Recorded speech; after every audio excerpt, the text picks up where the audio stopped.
कर्ज से डरना स्वाभाविक है, लेकिन अमीरों की दुनिया में कर्ज दुश्मन नहीं, उपकरण है।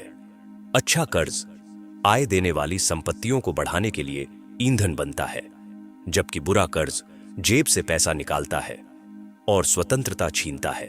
सोच का पहला बदलाव यही है कि कर्ज को नैतिक रूप से अच्छा बुरा नहीं, वित्तीय दृष्टि से उत्पादक औत्पादक समझा जाए। यह फर्क संपत्ति निर्माण की शुरुआत है। स्कूल सिस्टम शिष्ट, अनुशासित कर्मचारी तैयार करता है, पर वित्तीय बुद्धिमत्ता एसेट बनाम लायबिलिटी, कर ज्ञान, कैश फ्लो अक्सर पाठ्यक्रम से गायब रहती है, जिससे लोग वेतन से वेतन की दौड़ में फंस जाते हैं। सही शिक्षा यह सिखाती है कि पैसे के व्यवहार, आय, खर्च, बचत, निवेश, कर को सिस्टम की तरह डिजाइन करना ही स्थायी सुरक्षा है। एसेट वह जो जेब में पैसा डाले, लायबिलिटी वह जो पैसा निकाले। यह परिभाषा आय बनाम खर्च की दिशा से तय होती है, कीमत के टैग से नहीं। एक कर्ज युक्त घर अगर किराए से किस्तें और खर्च भरकर अतिरिक्त कैश दे तो एसेट है, लेकिन अपनी रहने वाली महंगी कार, ईएमआई और मेंटेनेंस खा जाए तो लायबिलिटी है, चाहे दिखने में उपलब्धि लगे। अच्छा कर्ज वह है जो निवेश की लागत से अधिक नकदी प्रवाह पैदा करे, जैसे rental real estate, profitable business financing, जिसका कैश फ्लो ईएमआई, ब्याज और जोखिम प्रीमियम से ऊपर रहे। बुरा कर्ज उपभोग पर लिया जाता है, क्रेडिट कार्ड शौकिया खर्च, छुट्टियों का लोन, डिप्रिसिएटिंग कार जो हर महीने बजट पर बोझ बनता है और दीर्घकालिक संपत्ति नहीं देता। वित्तीय लेवरेज का सार है दूसरों के पैसे का अनुशासित उपयोग, ताकि कम अपनी पूंजी से बड़े एसेट्स नियंत्रित किए जा सकें और सकारात्मक कैश फ्लो से आरण लागत कवर हो।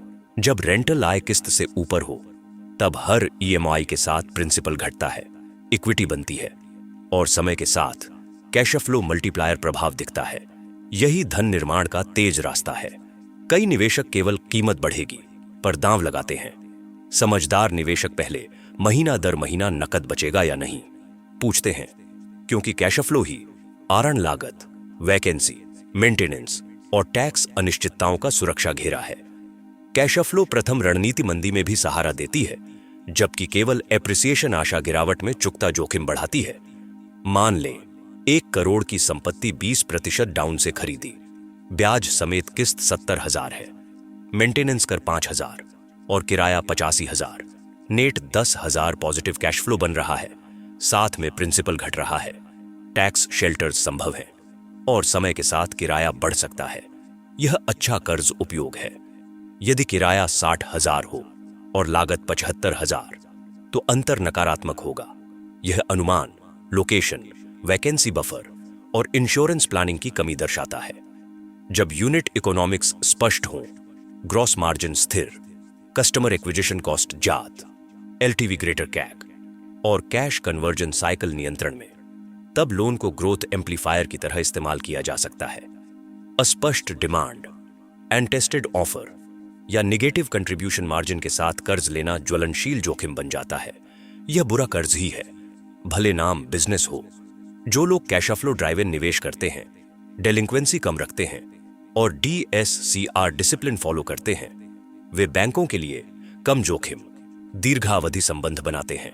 बैंक उसी को और पूंजी देना पसंद करते हैं जो पूंजी को उत्पादक बना सके। यह अच्छे तरीके से कर्ज में होना कहलाता है। बुरे कर्ज पर पहले स्पष्टता लाएं। कितना बकाया, किस ब्याज पर, किस संस्थान को, फिर सबसे छोटे बकाया को आक्रामकता से चुकाएं। शेष पर न्यूनतम भुगतान रखें और हर निपटान के साथ अगले पर भुगतान बढ़ाते जाएं। यह मनोवैज्ञानिक गति बनाता है और डिफॉल्ट चक्र तोड़ता है। साथ ही नए बुरे कर्ज का प्रवाह बंद करना जरूरी है, वरना स्नोबॉल का असर क्षीण हो जाएगा। क्रेडिटर्स से ब्याज घटाने, फीस माफ करने या स्ट्रक्चर्ड सेटलमेंट की बातचीत अक्सर संभव होती है। कई संस्थाएं वाजिब योजना देखकर राहत देने को तैयार रहती हैं, क्योंकि रिकवरी मैक्सिमाइजेशन उनका भी लक्ष्य है। शर्तें लिखित में लें, समय पर पालन करें और क्रेडिट रिपोर्ट सुधार के लिए बाद की रिपोर्टिंग पर स्पष्टता मांगें। हर खर्च लिखें, साप्ताहिक समीक्षा करें और हर लाइन पर पूछें, क्या यह मुझे अमीर बना रहा है या गरीब? यह सरल प्रश्न अवचेतन आदतों को उजागर करता है और बुरे कर्ज के बीजों को काटता है। Micro leaks, subscription, food delivery, impulse buy को पहचान कर तुरंत रीरूट करें। आपातकालीन फंड, कर्ज निपटान या कैश फ्लो एसेट्स में एक आय स्रोत पर निर्भरता नाजुकता है। Side income, freelance, digital product, rental, पुनर्विक्रय कर्ज चुकाने में टर्बो चार्जर बनती है और निवेश योग्य अधिशेष पैदा करती है। बहु स्रोत आय जब कैश फ्लो एसेट्स से समर्थित होती है तो आरण सेवा जोखिम को वितरित कर स्थिरता बढ़ाती है। अच्छे कर्ज के साथ अक्सर टैक्स डिडक्टिबल ब्याज, डेप्रिसिएशन और खर्च सेटोमफ जैसे लाभ मिलते हैं जो नेट कैश फ्लो को और सुधारते हैं। यही कारण है कि एसेट बैक्ड लेवरेज दीर्घकाल में शक्तिशाली साबित होता है। टैक्स प्रो के साथ प्लानिंग करने से रिटर्न ऑन इक्विटी में महत्वपूर्ण सुधार होता है और अनुपालन सुरक्षित रहता है। रियल एस्टेट में वैकेंसी फैक्टर, मरम्मत रिजर्व, इंश्योरेंस और ब्याज दर संवेदनशीलता की पूर्व गणना आवश्यक है। स्ट्रेस टेस्ट करें कि 10 से 15% राजस्व गिरने पर भी DSCR 1.1 से 1.2 से ऊपर रहे।